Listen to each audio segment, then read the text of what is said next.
11%, c'est la proportion exacte des adolescents et jeunes adultes en utilisation problématique des réseaux sociaux, selon l'Organisation mondiale de la santé. Avec pour syndrome principal, une chute totale de la confiance en soi.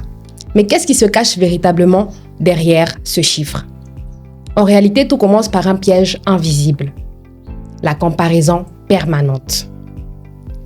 Je te mets dans le contexte. Tu ouvres TikTok ou Instagram et tu vois quelqu'un qui voyage, un autre qui réussit dans son business, des corps parfaits et des couples idéaux. À force de scroller, tu as l'impression que rien n'avance, que tu es en retard, que tu as complètement échoué ta vie. Mais ce que l'algorithme oublie de te montrer, c'est les dépenses ou les dettes derrière les voyages, les échecs avant la réussite, les disputes des couples avant les pranks vidéo et les modifications aux filtres qui cachent des complexes ou des corps imparfaits. Et c'est ce qui est en train de créer une comparaison permanente. Prenons l'exemple de cette fille qui, en tout début, poste simplement sur Instagram pour le plaisir et la joie de poster. Mais avec le temps, elle commence à regarder chaque 2 minutes les nombres des vues, les commentaires, les likes. Quand son contenu perce, elle se sent confiante et belle. Mais lorsque son contenu flop, elle perd en confiance en soi. Elle a l'impression d'être moche. Et là, c'est là d'où vient le problème. Notre confiance ou notre estime de nous-mêmes dépend entièrement du regard des autres. Et c'est là que le piège se referme. Pour maintenant être accepté, on commence à jouer des rôles, on commence à être des personnes que nous ne sommes pas. C'est pareil avec ce jeune homme qui au début est un homme doux, gentil, attentionné comme je les aime, je dirais. Mais avec le temps, il se rend compte que les gars nonchalants, c'est la tendance sur les réseaux. Et qu'est-ce qu'il fait?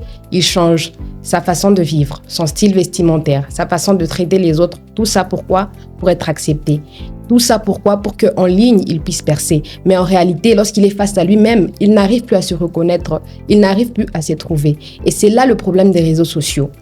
Pas seulement dans la comparaison, mais il nous pousse à être des choses que nous ne sommes pas en réalité.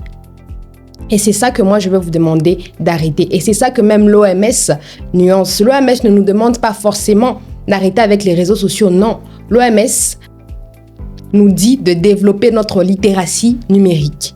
Alors, c'est un haut savant pour nous dire de décoder ce qu'on voit. On n'est pas obligé de tout prendre. Il y a des choses à prendre et à laisser.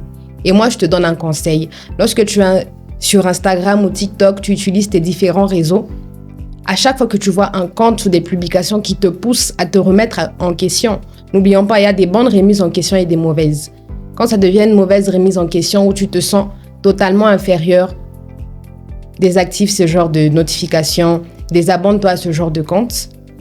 Et lorsque tu vois des choses qui te boostent, connecte-toi à ça. Mais le plus important, c'est que la confiance en soi ne commence pas ou n'est pas donnée par les réseaux sociaux, elle commence par nous-mêmes. Alors l'OMS insiste sur un point majeur, développer notre littératie numérique. C'est un mot savant pour dire simplement apprendre à décoder ce que l'on voit. Alors avant de vous laisser, je vous donne 2 astuces à faire. La première, c'est de faire le tri radical dans vos abonnements. Quand tu vois un contenu qui ne te plaît pas ou un contenu qui te fait toujours te sentir moindre, désabonne-toi. Désabonne-toi. Désabonne-toi, arrête de regarder ce genre de contenu. Et la deuxième astuce, c'est de reprendre le contrôle de son temps. Oui, nous ne devons pas être domptés par les réseaux sociaux, c'est nous qui devons dompter les réseaux sociaux. Merci et à la prochaine.